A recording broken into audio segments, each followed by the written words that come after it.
Estamos aqui começando uma nova jornada, né? Uma forma diferente de tentar conversar e passar as informações. Vamos dar início ao curso de Geologia em Áreas Urbanas nesse período especial e eu espero, né, que a gente possa aproveitar da melhor forma possível e depois de avaliar muito outras experiências, né,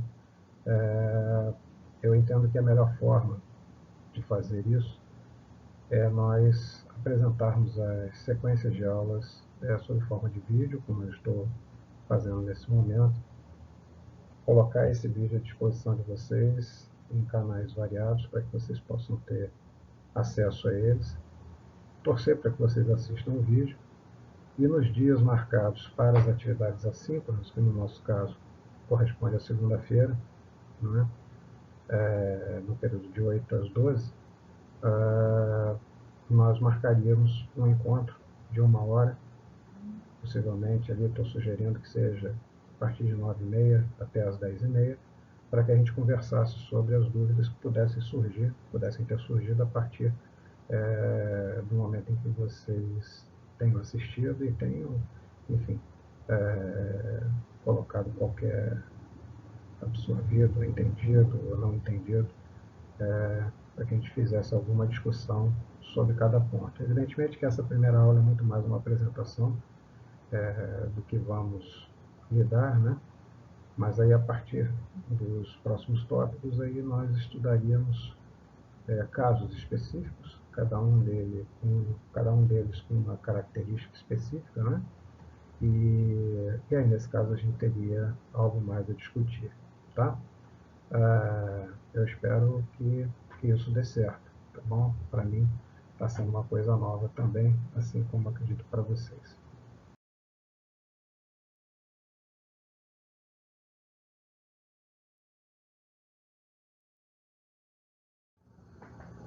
Então, a primeira coisa que a gente precisa saber, né, lembrar, é que a gente está aqui trabalhando, né, na formação de geólogos, né?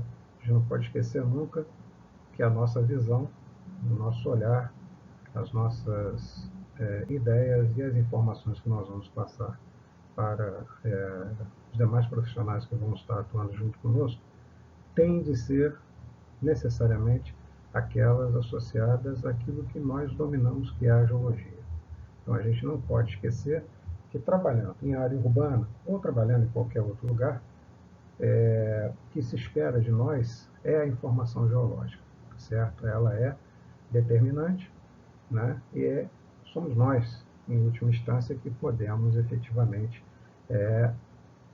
dá-las aos demais profissionais, tá? Então, o que nos faz importantes, o que nos faz necessários, é exatamente a formação básica que nós temos e que os demais colegas de profissão, de outras profissões, evidentemente, não têm. Então, eles esperam que a gente possa gerar conhecimento, gerar informação, gerar produtos de uma forma que seja compreensível para eles, tá? A gente não pode também esquecer disso, né? E o que a gente deve considerar como sendo as ferramentas básicas, né, de uso, né, em geologia, independente dela ser aplicada no meio urbano ou aplicada no trabalho de campo ou numa região inóspita. A gente tem que ter a noção, né, de que as disciplinas, com aqueles conteúdos fundamentais, aqueles conteúdos básicos, são elas que nos fazem ser diferentes e necessários em relação aos demais profissionais, tá certo? Então a gente tem que ter necessariamente uma visão, né? uma expectativa até de poder suprir com informações específicas os demais profissionais que estejam trabalhando conosco, ok? E, basicamente, né, quais seriam essas disciplinas, qual seria esse conhecimento? Eu entendo que você vai ser um bom geólogo se você dominar bem os conceitos de estratigrafia, de geologia estrutural, de mineralogia, seja ela a mineralogia física ou a mineralogia ótica necessariamente, de petrografia e de petrologia. Por quê? Porque, basicamente, se você domina a estratigrafia, você vai entender um mapa geológico, você vai ler o mapa geológico com mais facilidade. Se você domina a geologia estrutural, além de facilitar, obviamente, o entendimento do mapa geológico, você também vai ter uma possibilidade muito grande de definir parâmetros que vão estar associados ao processo evolutivo das rochas que você está estudando. A mineralogia, precisa dizer muito, ela é fundamental porque, afinal de contas, as rochas, né, são formadas pelos minerais e se a gente não consegue reconhecê-los e não consegue saber o que eles são, além de reconhecê-los, a gente vai estar falhando como profissional. A petrografia, que vai permitir que a gente defina padrões, né, de estruturas naquilo que nós estamos vendo, coletando informação sobre volume, sobre características de grãos, e que vai nos permitir, evidentemente, classificar a rocha de uma forma correta. E a petrologia, porque, na verdade, qualquer uma delas está associada, qualquer uma delas no sentido de seja uma petrologia magmática, sedimentar ou metamórfica, cada uma delas vai estar especificamente dando para a gente a informação relativa ao processo de formação desses materiais, certo? Então, todo o resto é importante, óbvio que é importante, e muito possivelmente nós vamos ao longo da nossa vida profissional, nós vamos nos especializar em algumas partes da geologia. O que eu quero dizer é que nós vamos ser muito melhores se levarmos para essa especialização o conhecimento básico, né, que é dado por essas 5 disciplinas, né, que são tão importantes e fundamentais na nossa formação. Tá? Então, uma forma da gente começar é a gente tentar definir o que vem a ser essa geologia urbana. Né? Geologia urbana é um movimento, de certa forma, podemos chamar assim, que teve início na década de 90, quando uma série de necessidades relativas a planejamento urbano, recuperação de áreas, de cidades, né, de remodelamento de certas áreas, de certas cidades, de rejuvenescimento de certas áreas, passou a ser algo importante no dia a dia, né, das cidades. E, com base nisso, os geólogos foram chamados a dar sua contribuição, no sentido de explicitar algumas características relativas aos materiais rochosos, evidentemente, utilizados na construção, digamos assim, dessas cidades. Tá? Então, é um conceito relativamente jovem, nós estamos falando de alguma coisa que tem 30 anos, que demorou para chegar no Brasil. Né? A gente começa a falar, a usar esse termo aqui no Brasil, ali na década os primeiros anos do século XXI. Né?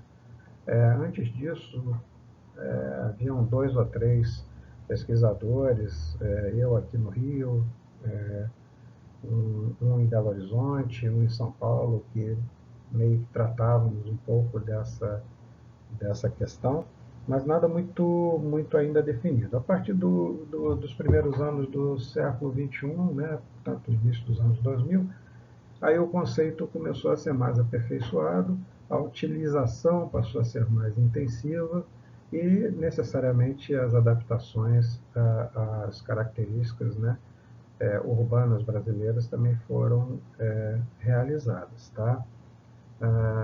Bem, o que a gente define, né, como sendo uma atividade de geologia urbana?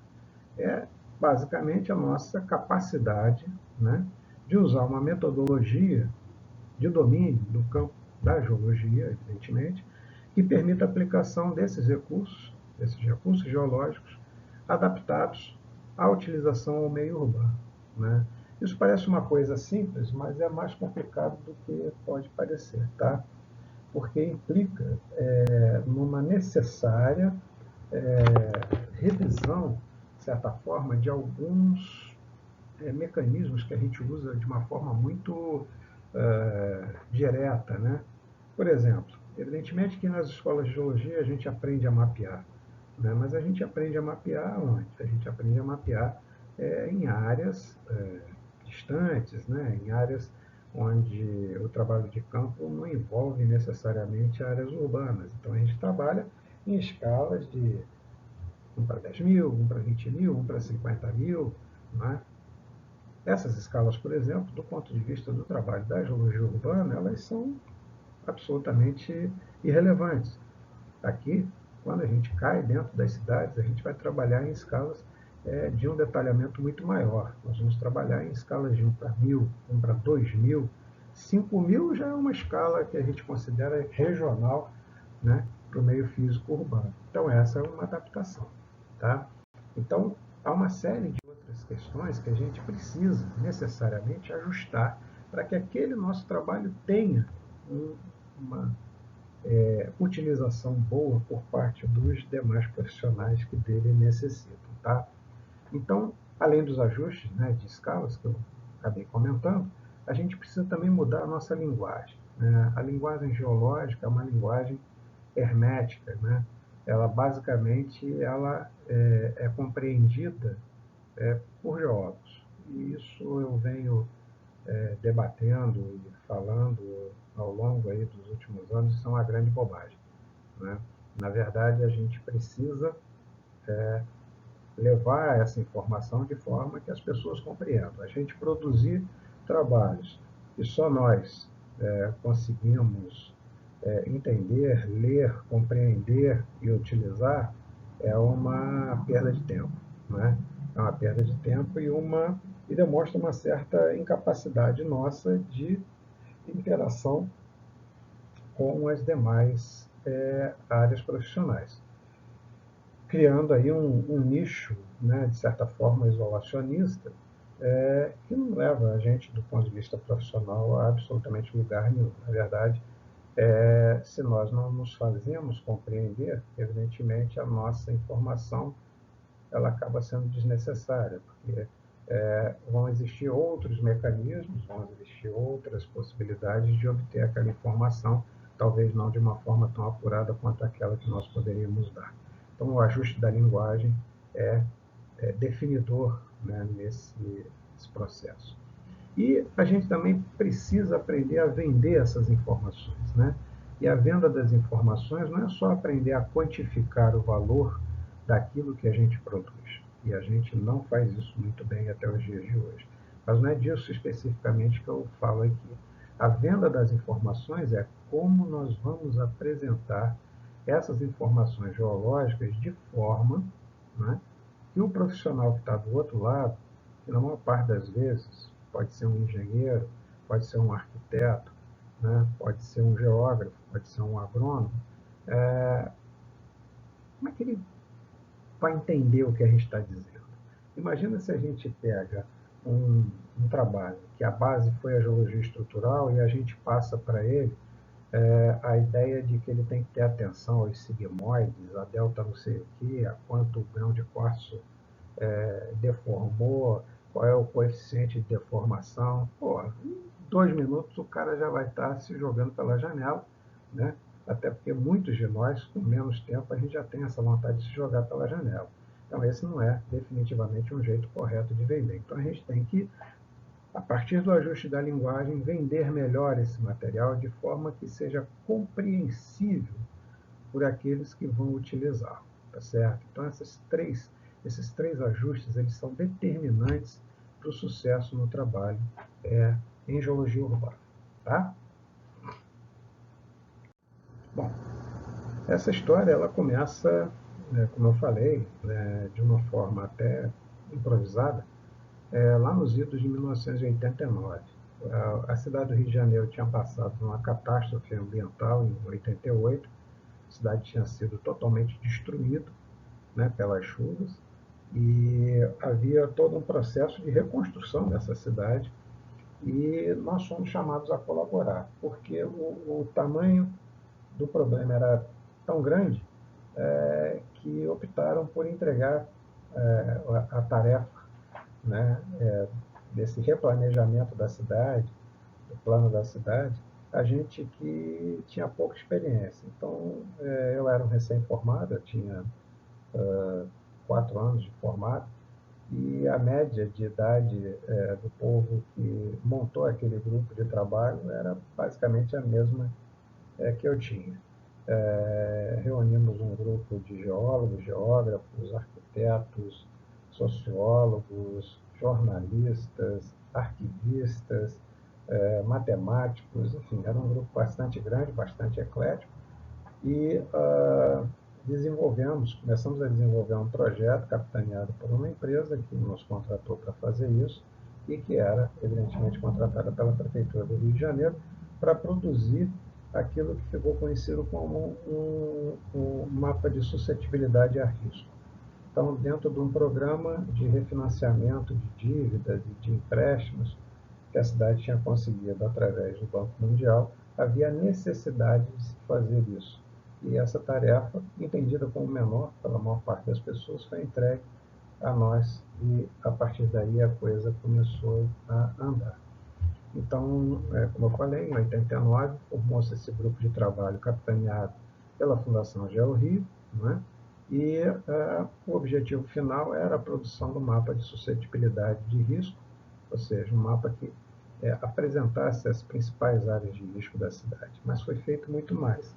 Foi feito levantamentos históricos, foram feitos perfis em áreas, perfis geológicos, estruturais, em áreas onde a atividade geológica, né, urbana, no caso os acidentes geológicos eram reincidentes. Tudo isso foi digitalizado à época na forma possível, né, desses processos de digitalização. Então foi um trabalho bastante grande que demorou aí 1 ano e meio e que teve como produto, né, esse mapa, né? Olhando hoje para esse mapa, produzido em 1989, 90, ele parece uma coisa meio singela, mas na época ele era o suprassumo da informação de risco em áreas urbanas que a gente tinha no Brasil. Ninguém nunca tinha feito nada sequer parecido. E nós descobrimos logo adiante, no ano seguinte, quando começamos a participar de alguns eventos internacionais, que pouquíssimas cidades tinham produzido algo similar. Na verdade, só Hong Kong e São Francisco tinham coisas similares. Então, nós fomos vistos assim como caras geniais, porque, bom, mas lá no Brasil conseguiram produzir esse tipo de coisa e tal, nós estamos aqui engateando. Então, isso foi muito bacana, né, a gente ter conseguido fazer isso. Infelizmente, como tudo aqui no Brasil é feito de forma para não perdurar, foram produzidas 3 cópias desse mapa. Uma ficava atrás da mesa do prefeito, na época o Marcelo Alencar. Outra ficou com a gente, que é essa que está reproduzida aqui, e uma outra foi entregue como parte do relatório ao Banco Mundial. E a base digital que foi gerada, com tanto sacrifício em disquetinhas de 5 e 1/4, evidentemente que foi perdida. Então hoje essa é a única imagem que resta desse trabalho que a gente fez. Tá? E as cores, evidentemente, elas representavam as tais áreas de risco, caminhando do verde para o vermelho. Né? O verde, menor risco, ou nenhum risco, e os vermelhos, alto risco. Mas era um mapa incipiente, daí ter sido chamado, inclusive, de mapa de suscetibilidade a escorregamentos, porque a base, né, de avaliação era 1 para 50 mil. Então, evidentemente que esse foi o primeiro resultado objetivo, foi perceber que a gente, para ter uma informação qualificada, não podia trabalhar em 1 para 50 mil. Mas, de qualquer forma, ainda assim, isso foi de uma repercussão enorme, né, no início dos anos 90 e nos permitiu à equipe, mas particularmente ao pessoal da geologia da equipe, ter um reconhecimento internacional bastante efetivo e bastante legal. Bem, na década de 90, em função até de tudo isso que estava acontecendo, né, começou-se a se trabalhar de uma forma mais sistemática no entendimento desses escorregamentos, levando em conta, né, que a cidade do Rio de Janeiro, naquele momento, se mostrava extremamente desprotegida do ponto de vista ambiental, né? Então eram muito comuns as enchentes, eram muito comuns os escorregamentos dos mais variados tipos, tamanhos e consequências, e de uma forma induzida, né, pela prefeitura, através da Fundação Rio,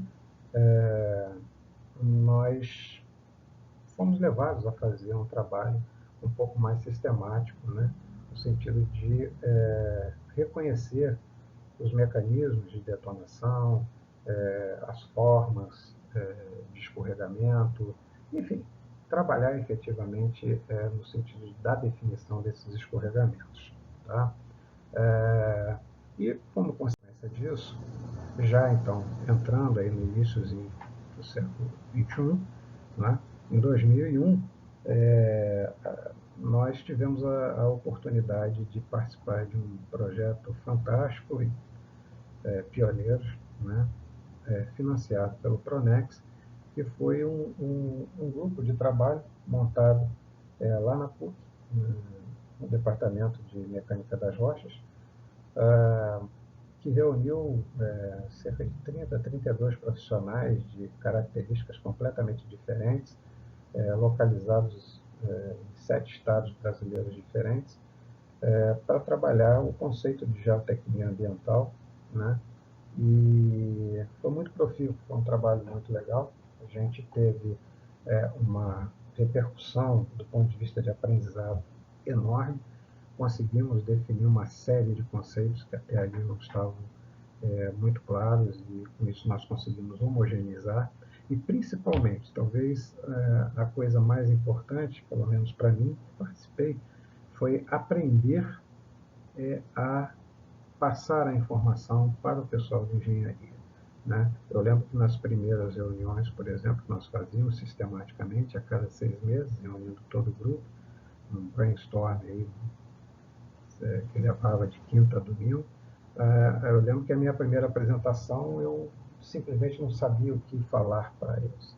E, no entanto, fui lá, fiz uma apresentação geológica, digamos assim, né, dentro de um padrão que eu já considerava abaixo daquilo que o geólogo normalmente fala. E no final da minha apresentação, um cara que eu considero um dos gênios que eu conheço, virou-se para mim e falou assim: pô, mas e daí? A gente não entende isso, tem que falar isso de uma forma diferente. Né? E mais do que isso, ele virou-se para mim e falou assim: cadê os dados das fraturas de alívio? Eu fiquei pensando assim: fraturas de alívio. A gente mede tanta coisa no campo, né? A gente mede plano axial, a gente mede lineação, a gente mede zonas de interferência, a gente mede esse cisalhamento, enfim. Mas quem aqui já mediu, né? Quem aqui já foi lá e mediu uma fratura de alívio, né? A gente sabe que elas existem, mas a gente não dá atenção a elas. Por quê? Evidentemente, no mapeamento de 1 para 50 mil, no mapeamento de campo, mapeamento regional, essa não é uma informação relevante.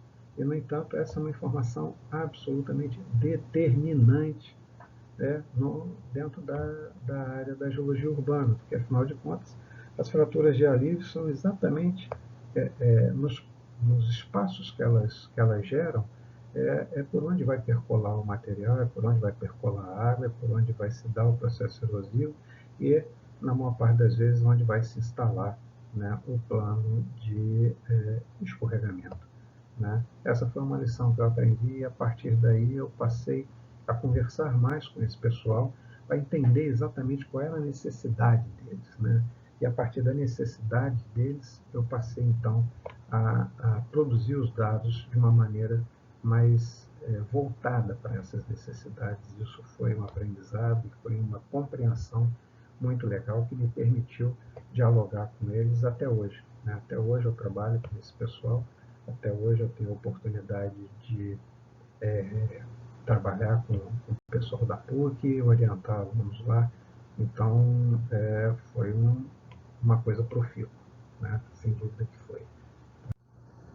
Depois desse projeto, do Pronex, né? Em 2007, a gente teve a continuidade dele, né? Agora financiado pela FAPERJ, também era um grupo grande, também era esse conceito de geotecnia ambiental, né? E, e efetivamente a gente já tinha uma metodologia definida de trabalho, né, nos mais variados campos, desde a análise de vazamento de óleo até escorregamento no fundo de uma casa, queda de um muro, contaminação de postos de turmas de contaminantes em postos de gasolina, instalação de vias ferroviárias, construção de túneis, enfim, nós conseguimos montar um conceito, né, que era aplicável a essas várias possibilidades. Tá? E a partir disso, a partir da confiança ganha, né, e a partir da confiança existente entre todos nós, alguns alunos começaram a se interessar, né, também por participar disso, e aí a gente teve uma série de profissionais formados aí por nós, que acabaram indo para a PUC, né, fazer a sua pós-graduação, tanto a nível de mestrado quanto a nível de doutorado, lá no Departamento de Mecânica de Rochas, algo que, da qual eu me orgulho muito. Ainda hoje eu tenho a orientação de alguns alunos lá. Tá? Então, isso é um dado bastante interessante, ou seja, a mensagem chegou para alguns e alguns efetivamente buscaram se aperfeiçoar dentro desse conceito. Né? Bom, uma das coisas que foi uma das mais importantes definições nossas era trabalhar o conceito, né? Qual é o conceito de risco geológico? Né? O conceito do risco geológico, independente dele ser aplicado ao meio urbano ou aplicado a qualquer outra área. Né? Isso foi motivo de muita discussão e nós chegamos à melhor conclusão possível. Foi essa definição. Risco geológico significaria uma situação de perigo, perda ou dano ao homem e às suas propriedades, em razão da possibilidade de ocorrência de um processo geológico induzido ou não. Né? Então, o risco geológico ele implica em perda, ele implica em conflito, né? Seja algo que aconteça e arrebente uma casa, né? Mate uma pessoa, tá certo? E ele independe de ter sido deflagrado por uma atividade natural, né? Ou por uma atividade, na verdade, induzida por uma ação antrópica. Tá? Então, o risco geológico é todo aquele risco que a gente pode associar a um processo, né, com participação efetiva de material rochoso, seja ele em estado bruto, seja ele já modificado por ação intempérica. Então, isso implica em escorregamentos de blocos, queda de blocos, escorregamento de solos e vai por aí afora. Independente disso acontecer de uma forma natural ou disso acontecer de uma forma induzida. Tá? No slide a seguir, a gente mostra exatamente o ordenamento, né? O ordenamento desse risco geológico, entendendo que, no caso, né, mais específico, nosso aqui, né, na cidade do Rio de Janeiro, nos seus arredores, ou mesmo no Brasil, a gente não tem parte dos indutores que são apresentados nesse bloco diagrama. Tá legal? Então, peço para que vocês examinem o próximo slide, olhando bem a definição que estão dentro dos blocos diagrama.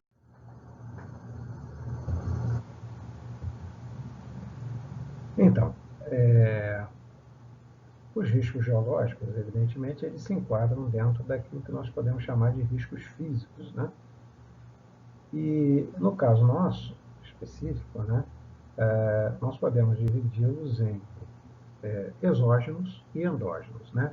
Lembrando aqui que a gente tem os riscos atmosféricos associados a furacões, secas, tempestades, granizo, raio, evidentemente podem acontecer. A gente tem, inclusive, aqui no Rio, exemplos de escorregamentos induzidos, por exemplo, pela queda de raios, né?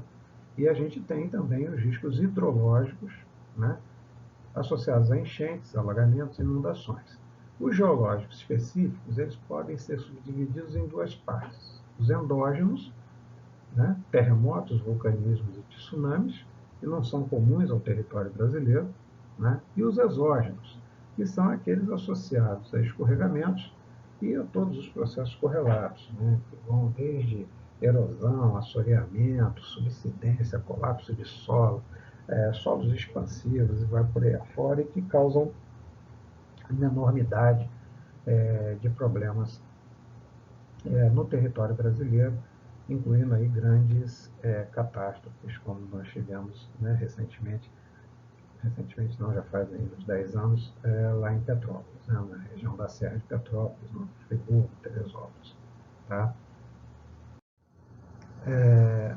Bom, a partir dessas configurações, dessas metodologias testadas e tal, né, nós fomos testando, né, nós fomos adquirindo volume de conhecimento, fomos testando esses modelos, né, para desenvolver um projeto básico, uma metodologia básica, fundamental, que pudesse ser utilizada de uma forma mais generalizada, tá certo? Então, uma grande contribuição desses projetos que eu citei anteriormente foi essa.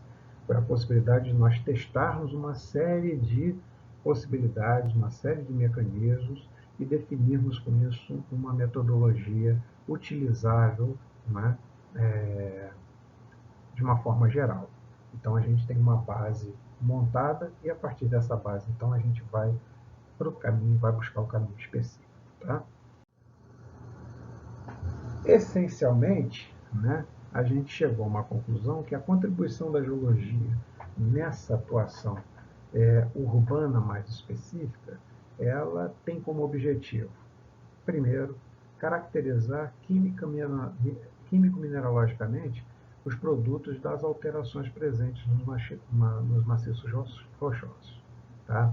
Então, essa é uma fundamentação que só o geólogo pode dar. Né? Por quê? Porque nós precisamos, nesse caso, unir a informação, olha lá, voltando lá no início lá dos slides, a informação que vem da mineralogia, a informação que vem da geologia estrutural, da petrografia e da petrologia. Tá? Entender essa caracterização, entender essas modificações, é entender a transição de um ambiente sedimentar para o metamórfico, de um ambiente sedimentar, de um ambiente metamórfico para um ambiente magmático, por uma deformação, por uma intrusão de um material quente numa rocha mais fria, e todo um conjunto de processos de alteração que isso vai provocar nessa rocha que está sendo afetada. Tá? Então, uma segunda coisa que é específica da gente, né, que a gente tem que dar a informação, é entender, né, estudar, entender a relação existente entre as estruturas geológicas, os padrões estruturais, tá certo, existentes, nos maciços rochosos estudados, e o seu preenchimento. Né? São vazios? Não são vazios? Estão preenchidos? Por que material está preenchido? É por material primário? É por material secundário? É por material que já foi retirado? É por material que foi substituído por margem expansiva? Que tipo de material está preenchendo essas nossas fraturas, esses nossos planos de dobra, esses nossos planos de cisalhamento e tudo mais? Né? Uma outra coisa muito importante, determinar que mudanças aconteceram nesse nosso material. Né? E, entendendo que mudança aconteceu, entender também como as propriedades mecânicas e físicas, né, se transformaram. Porque toda mudança leva a uma reconfiguração, né, desse sistema. E isso se observa do ponto de vista geológico na transformação desses materiais, que pode levar a uma mudança muito significativa, diga-se, tá, nas características físico-mecânicas dos materiais entendidos, estudados. Né? E, obviamente, com base nesse arcabouço de informação, a nossa obrigação é propor uma solução geotécnica que seja baseada, né, nesses argumentos geológicos. Tá? Ou seja, a configuração da resposta, a configuração de uma eventual obra que vai ser feita, ela tem que passar necessariamente, né, pela informação geológica que pode agregar qualidade, né, e eventualmente diminuir o custo daquela obra. Tá? Isso é tremendamente importante. Bom, e nesse caso, o Rio de Janeiro, a cidade do Rio de Janeiro, o Estado, de certa forma, ele se mostrou um ambiente absolutamente propício, né, para a gente desenvolver esse tipo de estudo. Né? É uma cidade caracterizada pela presença de maciços rochosos, é uma cidade espremida, né, entre a serra e o mar, em seus vários núcleos, né, de povoamento. É uma cidade não planejada, é uma cidade de ocupação urbana completamente desordenada, onde inclusive áreas em nenhuma hipótese deveriam ter sido ocupadas o foram, e não só pela população de baixa renda. Né? Então é uma cidade que é um verdadeiro caos, né, do ponto de vista urbano. E com uma geologia extremamente variada, ainda tem isso. Né? Quer dizer, se fosse uma geologia homogênea, se fosse que nem São Paulo, que é uma grande baixada, né, você minimiza, de certa forma. Você não vai falar, evidentemente, em escorregamento em São Paulo, não tem o que escorregar. Né? Você está numa bacia sedimentar. Aqui não. Aqui a gente tem uma série de serras, cada serra formada por um tipo diferente de rocha, você tem uma geologia estrutural complexa, um processo metamórfico associado complexo, você tem intrusões tardias de diques que fragilizam as rochas, enfim. É uma. Se a gente tivesse que escolher, olha aí no mundo e acha um lugar onde você vai ter problema e vai ser bom de estudar, esse lugar no mundo poderia ser tranquilamente a cidade do Rio de Janeiro. Tá? Então aqui a gente acabou optando, né, mais especificamente naquilo que me disse respeito, a estudar essas alterações hidrotermais. Alterações hidrotermais, como o nome está dizendo, são alterações provocadas por processos onde a água é um elemento importante. Tá? E termal, evidentemente, tem que ser uma água quente. Né? Então, a gente aqui, no caso, a gente tem esses processos induzidos pelo resfriamento dos corpos, vários corpos magmáticos presentes, mas a gente tem também uma alteração hidrotermal provocada pelo processo metamórfico. Né? Então, daí vem a complexidade dessa situação, né, que a gente vive aqui na cidade. Né? E nós estamos numa área tropical, numa área muito úmida. Né? Então, a gente tem aí essa variação de chuvas intensas no verão, a gente tem chuvas não tão intensas, mas permanentes em parte do ano, ali, chegando no inverno. A gente tem um sol escaldante que aquece muito a nossa rocha durante o dia e que a refresca durante a noite. Tudo isso leva a um processo erosivo bastante intensivo, né? E vai levar, evidentemente, à formação de um solo eventualmente bastante espesso. Além disso tudo, né, a gente junta aí essa ocupação desordenada e a gente é a única cidade no mundo que tem uma floresta, tá certo? Uma floresta urbana. Né? Então é um caldeirão, na verdade, de coisas aí para acontecer. Né? Bom, evidentemente que isso leva a uma quantidade de casos, né, de instabilidade de encostas muito grande, até porque os cortes, né, que foram feitos para as construções dos prédios, para a ocupação irregular e vai por aí afora, pouco se importaram com a geologia. Né? E esse processo erosivo, bastante intenso, né, levou à produção de um mineral, ou de um grupo de minerais, na verdade, né, que é tudo que a gente não quer encontrar numa situação como essa, que são as argilas expansivas. Né? Argilas expansivas, como o nome está dizendo, são aquelas que têm elas se expandem do ponto de vista estrutural e com isso elas são capazes de absorver um volume de água grande. Evidentemente que essa absorção de água num nível muito grande, ela tem uma linha, né, de ruptura, né, onde a estrutura não aguenta mais absorver tanta água, e a partir dessa ruptura é que os problemas começam efetivamente a acontecer. Tá? E a gente tem muito disso aqui no Rio de Janeiro. Né? Outra coisa que é importante é a determinação dos pontos críticos, né? Ou seja, que áreas são mais afeitas a esse tipo de ocorrência e por quê? Será que está associado a um tipo de rocha? Será que está associado a um padrão estrutural? Será que é uma combinação? Ó, essa rocha com esse padrão estrutural leva a um processo de detonação, de movimento? Será que é única e exclusivamente pela ação antrópica? Será que a ação antrópica induz de uma maneira mais direta, quando você já tem essa fragilidade geológica colocada? Né? Então, tudo isso tem que ser levado em conta e a gente só pode fazer isso a partir do momento que a gente vai ao campo, estuda no detalhe essas ocorrências, coleta material, leva para o laboratório, faz a petrografia, faz a petrologia, faz a sondagem, faz a análise da sondagem, faz a análise das características geotécnicas desse material.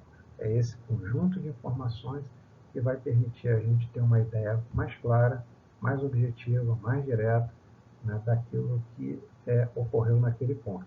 E a partir do momento que a gente compreenda isso, é nossa obrigação buscar expandir essa informação no sentido de localizar outras áreas com as mesmas características que, portanto, passam a ser também áreas de risco. Tá? Esse é o conceito. E outra coisa que é determinante, né, é a gente fazer um bom levantamento estrutural. Não precisa chegar nas raias de medir o quanto o quartzo deformou, por exemplo, mas que é importante a gente ter a noção da separação das superfícies estruturais. Né? Que tipo de foliação a gente está medindo, quantas são, quantas lineações, ao que elas estão associadas. Isso é sempre muito importante, como é tremendamente importante saber ler os diagramas onde esses dados são plotados. Tá legal? Por fim, a gente, com base em toda essa documentação, né, que a gente obteve no campo, todas essas informações que a gente obteve no campo e no laboratório, a gente pode ainda mais sofisticar o trabalho, né, fazendo a petrografia a nível da microscopia, trabalhando com a identificação das argilas através de raio-x, através do MEV, através da química mineral por bancada, para ver o nível de expansibilidade desse material, quantidade de absorção de água, quanto perde de água, todo esse tipo de coisa. E até mesmo a química da rocha pode ser um auxiliar importante para a gente construir esse modelo que permita a gente entender, né, esses, digamos assim, acontecimentos nessas áreas urbanas. E, obviamente, a nossa obrigação, a partir de todo esse material, é juntar tudo, né, fazer uma interpretação conjunta desses dados e, obviamente, propor algum tipo de solução, né? Nem que seja em linhas gerais, que dê suporte às decisões da área de engenharia. Tá? Essa seria a função básica da geologia urbana. Entretanto, como eu falei, isso ainda não está definido. Esse é um olhar da geologia urbana muito voltado, né, para a questão dos escorregamentos em áreas urbanas, do risco geológico.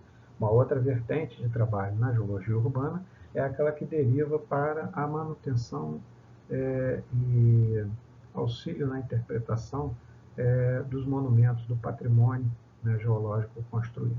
Essa é uma outra história que a gente vai contar em algum outro momento. Tá legal? É isso aí. Bom, finalizando então, esse nosso primeiro contato, qual é a pretensão nossa? A pretensão nossa é, a partir daqui, a gente trabalhar estudos de caso. Né? Estudos de caso, da qual eu tive a oportunidade de participar, praticamente todos os que vão ser apresentados aqui, portanto, vai contar muito a minha experiência, né, nessa questão. E eu procurei selecionar casos, né, esses estudos, de forma a serem diferentes uns dos outros, né, para a gente ver a variedade, né, de possibilidades da atuação da geologia em áreas urbanas. Né. A gente vai ver que a gente vai estar metido em manutenção de túneis, no entendimento de escorregamentos, nas benfeitorias em pedreiras, no aumento da produção de brita dentro de áreas ativas, né, de mineração dentro das cidades e por aí afora. Então, basicamente, nos nossos próximos encontros, nós vamos escolher um tema desses e vamos tentar discuti-los da melhor forma possível. Ok? É isso aí.